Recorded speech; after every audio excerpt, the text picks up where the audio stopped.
مسلمانوں کو یہ حکم اور یہ تاکید فرمانے کے بعد اللہ تبارک و تعالی یہ فرما رہے ہیں کہ یہ یہودی اور نصرانی حضرات جو کچھ بھی ہیں، ان کی حالت تو یہ ہے کہ انہوں نے اللہ تبارک و تعالی کے اصل احکام کو پس پش ڈالنے کے باوجود اپنے لیے کچھ آرزوئیں جمع کر رکھی ہیں اور یہ سمجھ رکھا ہے کہ بس جنت کے تنہا مستحق تو وہی ہیں اور کوئی بھی جنت کا حقدار نہیں ہو سکتا۔ چنانچہ اللہ تعالیٰ نے آگے ارشاد فرمایا وقالو، یعنی یہودی اور عیسائی کہتے ہیں کہ لن يدخل الجنت الا من كان هودا او نصارى، کہ جنت میں سوائے یہودیوں یا عیسائیوں کے کوئی بھی ہرگز داخل نہیں ہوگا۔ اس کا یہ مطلب بھی ہو سکتا ہے کہ یہودی یہ کہتے ہیں کہ جب تک تم یہودی نہیں ہوگے جنت میں داخل نہیں ہو سکتے، اور نصرانی یہ کہتے ہیں کہ جب تک تم نصرانی نہیں ہوگے جنت میں نہیں داخل ہو سکتے۔ اور زیادہ تر یہودیوں اور نصرانیوں کا عقیدہ یہی تھا کہ یہودی یہ کہتے تھے کہ جب تک آدمی یہود کے اندر داخل نہ ہو اس وقت تک وہ اللہ تبارک و تعالیٰ کی رضا بھی حاصل نہیں کر سکتا، جنت میں بھی نہیں جا سکتا۔ اور نصرانی یہ کہتے تھے کہ جب تک آدمی نصرانی یا عیسائی نہ ہو اس وقت تک جنت میں داخل نہیں ہو سکتا۔ اور یہ بھی ممکن ہے کہ کسی مرحلے پر ان دونوں گروہوں کا آپس میں گٹھ جوڑ ہو گیا ہو مسلمانوں کے خلاف، اور انہوں نے یہ کہنا شروع کر دیا ہو کہ بھئی جنت کے مستحق یا تو یہودی ہیں یا نصرانی ہیں، باقی مسلمان جو اسلام لانے والے ہیں وہ جنت کے مستحق نہیں ہیں۔ تو دونوں صورتیں ہو سکتی ہیں کہ یہودی یہ کہتے ہوں کہ یہودی ہونے کے بغیر اس جنت میں داخلہ نہیں ہو سکتا، نصرانی یہ کہتے ہو نصرانی ہوئے بغیر جنت میں داخل نہیں ہو سکتے، اور کسی خاص موقع پر یہ بھی ممکن ہے کہ دونوں کے گٹھ جوڑ کے نتیجے میں دونوں نے مل کر یہ بات کہی ہو کہ یا یہودی ہو جاؤ یا نصرانی ہو جاؤ، اس کے بغیر جنت میں داخلہ نہیں ہو سکتا۔ اب اللہ تبارک و تعالی ان کے اس بے بنیاد دعوے کی آگے تردید فرما رہے ہیں اور فرمایا تلک امانیہ، یہ تو محض ان کی آرزوئیں ہیں،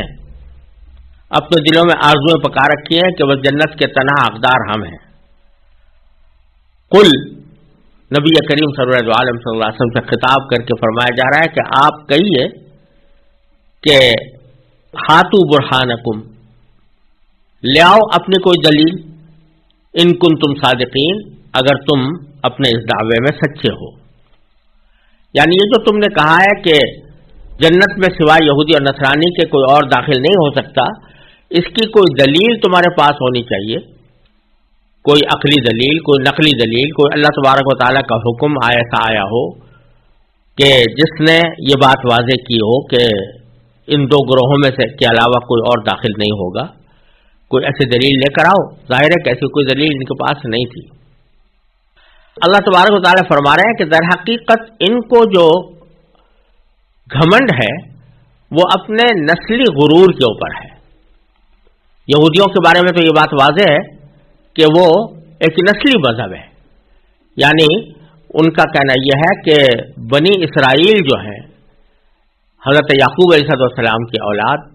صرف وہی اللہ کے چہیتے، لاڈلے اور محبوب بیٹے ہیں، اور باقی ساری دنیا ان کے مقابلے میں اللہ تعالیٰ کو محبوب نہیں ہے۔ لہذا اگر کوئی شخص کتنا ہی نیک ہو جائے، کتنا ہی اللہ تبارک و تعالیٰ کا فرما بردار بن جائے، لیکن اگر وہ اس خاندان سے تعلق نہیں رکھتا، اس نسل سے وابستہ نہیں ہے، تو پھر وہ اللہ تعالیٰ کی رضا حاصل نہیں کر سکتا اور جنت کا بھی حقدار نہیں ہو سکتا۔ اور نصرانی اگرچہ اس درجے میں اپنے مذہب کو نسلی مذہب نہیں قرار دیتے جس درجے میں یہودی قرار دیتے ہیں، لیکن اس کے ساتھ ساتھ وہ یہ سمجھتے تھے کہ صرف بنی اسرائیلی کے اندر نبوت اور رسالت منحصر ہے، اور اسی وجہ سے نبی کریم صلی اللہ علیہ وسلم کی رسالت کا انکار کرتے تھے کہ آپ بنو اسماعیل میں مبعوث ہوئے ہیں، اور بنو اسماعیل کو حق نہیں پہنچتا کہ ان میں کوئی پیغمبر ہو۔ یہ بات بھی در حقیقت بالآخر نسلی گھمنڈ پر جا کر منتج ہوتی تھی. تو اللہ تبارک و تعالی آگے اس گھمنڈ کو اور اس باطل دعوے کو جس کی بنا پر انسانوں کا ایک گروہ دوسرے گروہ کے اوپر اپنی فوقیت جتاتا ہے اس کی تردید کرتے ہیں باری تعالیٰ کہ محض یہ بات کہ کوئی شخص کسی خاص خاندان میں پیدا ہو گیا ہے اور اس خاندان میں پیدا ہونے کی وجہ سے اس کا ایک خاص مسلک یا مذہب کا نام پڑ گیا ہے، تو محض اس بنا پر کوئی شخص اللہ تعالیٰ کا مقرب ہونے کا دعویٰ نہیں کر سکتا، کیونکہ کسی خاندان میں پیدا ہونا یا کسی خاص نسل سے وابستہ ہونا یہ تو غیر اختیاری معاملہ ہے. انسان کے اپنے اختیار میں نہیں ہے کہ وہ کسی خاندان سے وابستہ ہو یا کسی خاص نسل میں پیدا ہو. اصل چیز تو انسان کے خود اپنے عقیدے اور عمل کی ہے جو انسان اپنے اختیار سے حاصل کرے. لہذا آگے اللہ تبارک و تعالیٰ فرماتے ہیں کہ یہ دعویٰ کہ یہودی یا نصرانی کے سوا کوئی جنت میں نہیں جا سکتا یہ بالکل غلط بات ہے. بلا کیوں نہیں جا سکتا؟ من اسلم وجہہ للہ وہو محسن، جس شخص نے بھی اپنا رخ اللہ کے آگے جھکا دیا اور وہ نیک عمل کرنے والا ہو. دو چیزیں اللہ تعالیٰ نے فرمائی کہ جو ایک تو اللہ تعالیٰ آپ کے آگے اپنا رخ جھکا دے، اپنے آپ کو جھکا دے، اور دوسرے نیک عمل کرنے والا ہو تو فلہ اجرہ عند ربہ، کہ اسے اپنا اجر اپنے پروردگار کے پاس ملے گا. اور ایسے لوگوں کو کے بارے میں فرمایا کہ لا خوف علیہم ولا هم یحزنون، ایسے لوگوں کو نہ کوئی خوف ہوگا اور نہ وہ غمگین ہوں گے. دو چیزیں بیان فرمائی، ایک یہ کہ انسان اپنے آپ کو اللہ تبارک و تعالیٰ کے آگے جھکا دے. جھکانے کے معنی یہ ہے کہ انسان اس بات کا اقرار کر لے اور اس بات پر اپنا یقین بھی پختہ کر لے، زبان سے بھی اس کا اقرار کر دے کہ میں اللہ کا بندہ ہوں اور اللہ تعالیٰ کا بندہ ہونے کے ناطے میرا فرض ہے کہ میں اللہ تبارک و تعالیٰ ہی کی عبادت کروں، اس کے سوا کسی کی بھی عبادت نہ کروں. اور اسی بندہ ہونے کے ناطے میرے ذمہ ضروری ہے کہ اللہ تبارک و تعالیٰ کی طرف سے جو کوئی بھی حکم آئے گا میں اس کی پابندی کروں گا. یہ ہے معنی اسلم وجہہ للہ، کہ اس نے اپنا رخ اللہ کے آگے جھکا دیا، یعنی اپنے آپ کو اللہ تعالیٰ کا تابع فرمان قرار دے دیا، اس کا اقرار کر لیا، اس کا اعتراف کر لیا، دل میں اس بات کو مان لیا. دوسرے الفاظ میں اس کو کہہ لیجئے کہ ایمان لے آیا. اور دوسری چیز فرمائی وہ محسن، کہ ساتھ ہی وہ نیک عمل کرنے والا ہو. یعنی یہ کافی نہیں ہے کہ زبان سے آدمی اقرار کر کے بیٹھ جائے اور دل میں مان بھی لے، لیکن جب عمل کرنے کا وقت آئے تو اللہ تبارک و تعالیٰ کے احکام پر عمل نہ کرے بلکہ اپنے خواہشات کے پیچھے چلے، تو اس صورت میں بھی اس کو مکمل نجات حاصل نہیں ہو سکتی. لہذا دو چیزیں ضروری ہیں اللہ تبارک و تعالیٰ کے ہاں رضا حاصل کرنے کی اور جنت حاصل کرنے کی. ایک ایمان لانا جس کو اسلم وجہہ للہ سے تعبیر فرمایا کہ اس بات کو اپنے دل میں بٹھا لے، اس کا اعتراف کر لے کہ میں اللہ کا بندہ ہوں اور اللہ ہی کے آگے مجھے جھکنا ہے، اللہ کے سوا کسی کے سامنے نہیں جھکنا. اور دوسرے یہ کہ اس اعتراف اور اقرار کے مطابق اپنی زندگی کو ڈھال بھی لے اور اللہ تعالیٰ کے احکام پر عمل کرے تو اس کا اجر اپنے پروردگار کی طرف کے پاس ہوگا. اس کا کسی رنگ سے کسی نسل سے تعلق نہیں. جو آدمی یہ دو شرطیں پوری کر دے گا، چاہے وہ کسی نسل سے تعلق رکھتا ہو، کسی ایسی نسل سے تعلق رکھتا ہو جو دنیا میں نیچی نسل سمجھی جاتی ہے، نچلی سمجھی جاتی ہے، لوگ اس کی عزت بھی نہیں کرتے، لیکن اگر وہ ان دو شرطوں کو پورا کرتا ہے تو اللہ تبارک و تعالیٰ کے ہاں اس کا درجہ بہت اعلیٰ ہے. اسی لیے نبی کریم سرور دو عالم صلی اللہ علیہ وسلم نے خطبہ حجۃ الوداع کے موقع پر صاف صاف فرما دیا کہ لا فضل لعربی علی عجمی، کہ کسی بھی عرب کو کسی عجمی شخص کے اوپر کوئی فوقیت نہیں، اپنے وطن کے لحاظ سے، اپنے نسل کے لحاظ سے، اپنے رنگ کے لحاظ سے اس کو کوئی فوقیت نہیں، الا بالتقوی. اگر فوقیت ہوگی تو تقوی کی وجہ سے ہوگی، جیسا کہ قرآن کریم نے فرمایا کہ سورہ حجرات کے اندر کہ ہم نے بے شک تمہیں مختلف خاندانوں میں پیدا کیا ہے، جعلناکم شعوبا وقبائل،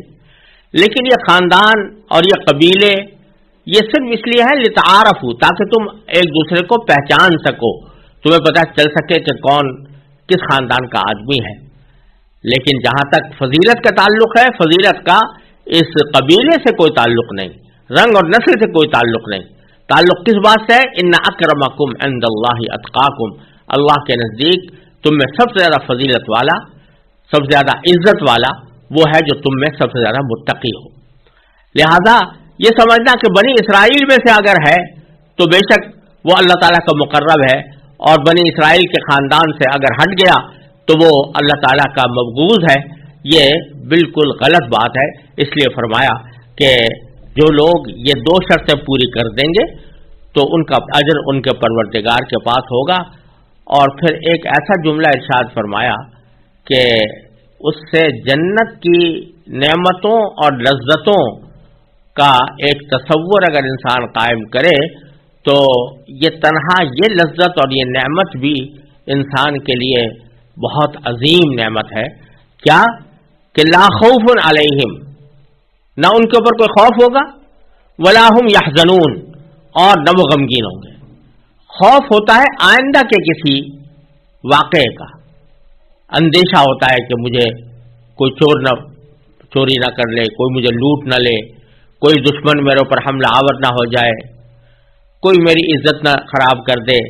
اس قسم کے خوف انسان کو اپنے مستقبل کے بارے میں اور آئندہ آنے والے زمانے کے بارے میں ہوا کرتے ہیں، اور کوئی بھی فرد اس دنیا میں اس خوف سے خالی نہیں، کتنا ہی بڑا صاحب اقتدار ہو، بادشاہ ہو، حکمران ہو، سرمایہ دار ہو، دولت مند ہو، لیکن کچھ نہ کچھ خوف اس کو ضرور لگا رہتا ہے۔ کھانا کھا رہا ہے تو اس بات کا خوف ہے کہ کہیں یہ کھانا مجھے بیمار نہ کر دے، اگر اقتدار میں ہے تو اس بات کا خوف لگا ہوا ہے کہ کوئی دشمن آ کر مجھ سے اقتدار چھین نہ لے، کوئی اور نعمت اور لذت حاصل کر رہا ہے تو یہ خوف لگا ہوا ہے کہ یہ لذت کچھ دیر کے بعد ختم ہو جائے گی۔ لیکن آخرت میں کوئی خوف نہیں ہوگا، اللہ تبارک و تعالیٰ کے یہاں پہنچنے کے بعد اور جنت کے اندر داخل ہو جانے کے بعد کوئی خوف نہیں، کسی چیز کا خوف نہیں، نہ یہ اندیشہ کہ یہ نعمتیں مجھ سے چھن جائیں گی، کیونکہ اللہ تعالیٰ نے فرما دیا کہ خالدین فیہا ابدا، نہ یہ خوف کہ میں مر جاؤں گا، نہ یہ خوف کہ مجھے کوئی دشمن نقصان پہنچا دے گا، اور سب سے بڑی بات یہ کہ یہ بھی خوف نہیں کہ اللہ تعالیٰ مجھ سے ناراض ہو جائے گا، کیونکہ رضی اللہ عنہم ورضوا عنہ، قرآن کریم نے فرمایا کہ جنت والوں سے اللہ تعالیٰ ہمیشہ کے لیے راضی ہو گیا اور کبھی اس کو ان کے اوپر ناراض نہیں ہوگا۔ تو یہ خوف نہ ہونا یہ اتنی بڑی نعمت ہے جو انسان کو دنیا میں حاصل ہو ہی نہیں سکتی، خواہ کتنا ہی بڑا مالدار بن جائے، کتنا بڑا حاکم بن جائے، کتنا بڑا صاحب اقتدار بن جائے، لیکن خوف سے نجات اس کو کبھی حاصل نہیں ہو سکتی۔ جنت کے اندر اللہ تبارک و تعالیٰ فرماتے ہیں کہ خوف مٹ جائے گا، تو آپ ذرا اس زندگی کا تصور کیجئے کہ جس میں انسان کو کوئی ادنا خوف بھی نہ ہو، کوئی ادنا اندیشہ بھی نہ ہو، وہ کیسی لذیذ اور کیسی عظیم الشان زندگی ہوگی جس میں انسان کو کوئی اندیشہ نہیں۔ اور دوسری بات یہ کہ ولا ہم یحزنون، وہ غمگین بھی نہیں ہوں گے۔ غم ہوتا ہے عموماً ماضی پر، یعنی پچھلے کسی واقعے پر غم ہوتا ہے، کہ مثلا کسی کے عزیز کا انتقال ہو گیا اس پر غم ہے، کسی کا مال لٹ گیا اس پر غم ہے، کسی نے کوئی غلط کام کر لیا تھا، اس غلط کام کے اوپر انسان کو غم ہو رہا ہے کہ مجھ سے یہ غلطی سرزد ہو گئی۔ اس غرض ماضی کے اندر جو واقعات ہوتے ہیں ان پر انسان کو غم ہوا کرتا ہے۔ اللہ تبارک و تعالیٰ فرماتے ہیں کہ جنت میں پہنچنے کے بعد ماضی پر بھی کوئی غم نہیں ہوگا، یعنی ساری زندگی دنیا میں جو گزری اس میں جو غم والے واقعات پیش آئے تھے وہ اگر انسان یاد بھی کرے گا تو اس کا بھی کوئی غم اس لیے نہیں ہوگا کہ ان غموں کی زندگی کے اوپر اللہ تعالیٰ نے جو اجر عطا فرمایا ہے آخرت میں، تو اس اجر کی وجہ سے وہ سوچے گا کہ یہ غم تو میرے لیے ایک نعمت ہے۔ چنانچہ ایک حدیث میں آتا ہے کہ نبی کریم سرور دو عالم صلی اللہ علیہ وسلم نے ارشاد فرمایا کہ جب صبر کرنے والوں کو ان کے صبر کا ثواب دیا جائے گا تو بہت سے لوگ یہ دل میں خیال کریں گے کہ اگر ہماری زندگی کے اندر، دنیا کے اندر ہماری کھالیں کاٹی گئی ہوتی تو اچھا ہوتا، تاکہ ہم بھی اس صبر کے اندر کے اجر میں شریک ہوتے۔ تو جو غم پہنچے ہیں، اول تو وہ غم آخرت کی زندگی میں جانے کے بعد بے حقیقت معلوم ہوں گے، کیونکہ یہ ایسا ہی غم ہوگا جیسے کہ آج کل ہم اپنے بچوں کو دیکھتے ہیں بڑے ہونے کے بعد کہ ان سے اگر کوئی چھوٹا سا کھلونا بھی چھین لے تھوڑی دیر کے لیے تو ان کو بڑا سخت صدمہ ہوتا ہے، رونے چلانے لگتے ہیں۔ اور بڑے لوگ جو ہیں وہ سمجھتے ہیں یہ کوئی ایسی بات تو نہیں تھی کہ اس کے اوپر رویا چلایا جائے، بڑے ہو کر اس عمل پر لوگ ہنستے ہیں۔ اسی طرح اگر دنیا میں کسی کی جائیداد چھین لی گئی اور اس کے اوپر دنیا میں اس کو غم ہوا، جب آخرت میں پہنچے گا تو اس کو وہ غم ایسا ہی معلوم ہوگا جیسے کسی بچے سے کھلونا چھین لینے کا غم ہوتا ہے۔ تو اول تو وہ غم بے حقیقت معلوم ہوگا، دوسرے اس کے اوپر اللہ تعالیٰ نے جو اجر و ثواب عطا فرمایا آخرت میں، اس اجر و ثواب کی وجہ سے انسان اس غم کو بھی یہ سمجھے گا کہ یہ تو حقیقت میں میرے لیے ایک نعمت تھی اور اس کے بدلے میں اللہ تعالیٰ نے مجھے بہت کچھ عطا فرما دیا، لہذا کوئی غم بھی نہیں ہوگا۔ تو آپ اس زندگی کا تصور کریں جس میں نہ ماضی کا کوئی غم ہے اور نہ مستقبل کا کوئی اندیشہ اور خوف ہے، وہ ایسی امن اور سکون کی زندگی ہے کہ جس کا ہم یہاں دنیا میں تصور بھی نہیں کر سکتے۔ اللہ تبارک و تعالیٰ فرماتے ہیں اس زندگی کو حاصل کرنے کی دو شرطیں ہیں، من اسلم وجہہ للہ، اپنے آپ کو اللہ کے آگے جھکا دو، اور محسن، اپنا عمل نیک کر لو، اپنا عمل اچھا کر لو، جو شریعت کے مطابق ہے، اللہ تعالیٰ کے حکم کے مطابق ہے ویسا بنا لو، تو پھر وہ ابدی زندگی جو یہاں پر تم تصور بھی نہیں کر سکتے وہ انشاءاللہ تمہیں وہاں پر حاصل ہوگی۔ تو یہاں تک اللہ تبارک و تعالیٰ نے یہودیوں اور نصرانیوں کے اس باطل گھمنڈ کی تردید کر دی کہ ان کے سوا کوئی جنت میں داخل نہیں ہوگا۔ اب آگے فرماتے ہیں کہ وقالت الیہود لیست النصارى علی شیء وقالت النصارى لیست الیہود علی شیء، یہودی اور نصرانی چاہے مسلمانوں کے مقابلے میں کسی وقت اکٹھے کیوں نہ ہو جائیں، کوئی متحدہ محاذ کیوں نہ بنا لیں، لیکن خود ان کا اپنا حال یہ ہے کہ یہ ایک دوسرے کے جانی دشمن ہیں اور ایک دوسرے کو مکمل طور پر باطل سمجھتے ہیں۔ چنانچہ فرمایا کہ وقالت الیہود، یہودیوں نے یہ کہا ہے کہ لیست النصارى علی شیء، کہ نصرانی یعنی عیسائی لوگ وہ کسی بھی بنیاد پر قائم نہیں ہے، یعنی ان کا مذہب باطل ہے اور وہ کسی بھی ان کی کوئی بنیاد نہیں ہے مذہب کی۔ اور وقالت النصارى، اور نصرانیوں نے یہ کہا ہے کہ لیست الیہود علی شیء، یہودی لوگ جو ہیں وہ کسی بھی بنیاد پر نہیں کھڑے ہوئے، یعنی ان کا مذہب بھی بالکل باطل ہے، تو ایک دوسرے کو باطل قرار دیتے ہیں۔ وہم یتلون الکتاب، حالانکہ ایک کتاب ہے جس کی یہ دونوں تلاوت کرتے ہیں، اس سے مراد ہے تورات، کیونکہ تورات کو یہودی بھی تسلیم کرتے ہیں اور عیسائی بھی تسلیم کرتے ہیں، تو ایک ہی کتاب کی دونوں تلاوت کر رہے ہیں، لیکن اس کے باوجود ایک دوسرے کو باطل سمجھتے ہیں، ایک دوسرے کو کافر سمجھتے ہیں، ایک دوسرے کے خلاف سفارا بھی ہوتے ہیں اور ایک دوسرے کے خلاف کارروائیاں بھی کرتے ہیں اور ایک دوسرے کو باطل بھی سمجھتے ہیں۔ پھر باری تعالیٰ فرماتے ہیں کہ یہ جو یہودیوں نے یا نصرانیوں نے یہ بات کہی ہے کہ ہمارے سوا کوئی جنت میں نہیں جائے گا، ہمارے سوا اللہ کا کوئی مقرب بندہ نہیں ہے،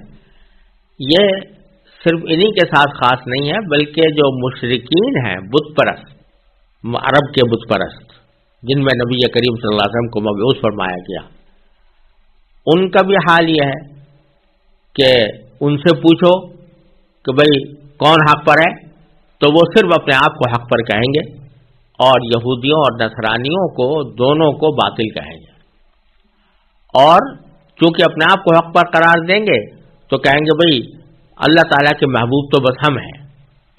ان کو یہ غرہ تھا کہ حضرت ابراہیم علیہ السلام کی اولاد ہے. حضرت ابراہیم علیہ السلام کی اولاد ہونے کے ناطے ہم کعبے کے پاسبان بنے ہوئے ہیں اور کعبے کا انتظام ہم کر رہے ہیں, کعبے کی پاسداری ہم کر رہے ہیں. لہذا بیت اللہ کے مجاور اور اس کے پاسبان ہونے کی حیثیت سے ہمیں وہ اعزاز حاصل ہے جو دنیا میں کسی کو حاصل نہیں ہے. لہذا ہم سے زیادہ مقرب کوئی نہیں ہے اللہ تعالیٰ کا. چاہے ہم کچھ بھی کرتے رہیں, بتوں کو پوجیں, اللہ تعالیٰ کی نافرمانی کریں یا کوئی اور گناہ کبھی کریں, لیکن چونکہ ہم ابراہیم علیہ السلام کی اولاد ہیں اور چونکہ ہم بیت اللہ کی نگہبانی کر رہے ہیں, اس واسطے ہم دنیا میں سب سے زیادہ افضل مخلوق ہیں. تو ان کے اس دعوے کا ذکر اللہ تعالیٰ نے اگلے جملے میں فرمایا کہ کذالک قال الذین لا یعلمون مثل قولہم. جو بات یہودیوں نصرانیوں نے کہی تھی اسی جیسی بات ان لوگوں نے بھی کہی ہے جن کے پاس علم ہی نہیں ہے. اہل کتاب یعنی یہودی و نصرانی جو ہے ان کے پاس تو کم از کم علم ہے کتاب کا, یعنی کچھ تورات کا علم ہے, کسی کے پاس انجیل کا علم ہے. لیکن یہ مشرکین جن کے پاس کوئی کتاب بھی نہیں, نہ کوئی کتاب یہ پڑھتے ہیں, نہ کسی کتاب کو آسمانی کتاب سمجھتے ہیں, ان کے پاس کوئی علم ہے ہی نہیں دین کا, وہ بھی ایسی جیسی باتیں کرتے ہیں. یعنی جس طرح وہ اپنے خاندان پر ناز کر رہے ہیں اور اپنی نسل کے اوپر فخر کر رہے ہیں, اسی طرح مشرکین مکہ وہ بھی اپنی نسل پر اور اپنے خاندان پر فخر کر کے یہ سمجھتے ہیں کہ سب زیادہ افضلیت انہی کو حاصل ہے. اللہ تعالیٰ فرماتے ہیں کہ یہ تینوں دعوے باطل ہیں. کسی خاندان کی وجہ سے, کسی نسل کی وجہ سے کسی کو فوقیت نہیں ہوتی. فاللہ یحکم بینہم یوم القیامہ, اب اللہ تعالیٰ ہی فیصلہ کرے گا ان کے درمیان قیامت کے دن, فیما کانوا فیہ یختلفون, یعنی ان باتوں کا فیصلہ کرے گا جن میں یہ اب تک اختلاف کرتے چلے آئے ہیں کہ یہودی اپنے آپ کو افضل کہہ رہے ہیں, نصرانی اپنے آپ کو افضل کہہ رہے ہیں, مشرکین مکہ اپنے آپ کو افضل کہہ رہے ہیں, اور کسی عقیدے یا عمل کی بنیاد پر نہیں بلکہ اپنے خاندانی غرور کی بنیاد پر یہ کہہ رہے ہیں. تو اللہ تبارک و تعالیٰ ان کے درمیان فیصلہ کرے گا. کوئی شخص یہ کہہ سکتا ہے کہ مسلمان بھی تو یہ کہتے ہیں کہ مسلمان ہی جنت میں جائیں گے, لیکن جیسا میں نے ابھی عرض کیا مسلمانوں کے کہنے میں اور ان کے کہنے میں یہ فرق ہے کہ ان کے کہنے کی بنیاد تھی نسلی غرور اور یہ خیال کہ ہم جس خاندان میں پیدا ہوئے ہیں وہ اللہ تعالیٰ کا چنا ہوا خاندان ہے اور ہم عمل کے اعتبار سے کیسے بھی ہوں ہم اللہ کے مقرب اور محبوب بندے ہیں. تینوں کا حال یہی تھا, یہودیوں کا بھی اور نصرانیوں کا بھی اور مشرکین مکہ کا بھی. اس کے برخلاف جب اسلام آیا تو اس نے خاندانی غرور کو خاک میں ملایا اور اصل بنیاد اس بات پر رکھی کہ تم اللہ کے اپنے آپ کو بندہ سمجھتے ہو یا نہیں. اگر اپنے آپ کو اللہ کا بندہ سمجھتے ہو, من اسلم وجہہ للہ میں داخل ہو, اپنا رخ اللہ کے آگے جھکا دیا ہے اور وہ محسن کی شرط پوری کرتے ہو یعنی نیک اعمال کرتے ہو, تو چاہے تم کیسے ہی ہو, کسی بھی خاندان سے تعلق رکھتے ہو, تو ہم تمہیں گلے لگانے کو تیار ہیں اور تمہیں